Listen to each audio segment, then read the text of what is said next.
اللهم صل على محمد وآل محمد. بسم الله الرحمن الرحيم. اللهم اجعل لي فيه نصيبا من رحمتك الواسعة،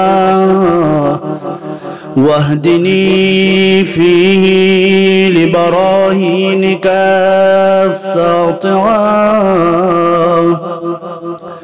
وخذ بناصيتي إلى مرضاتك الجامعة بمحبتك يا أمل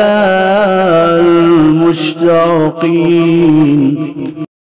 اللهم صل على محمد وآل محمد.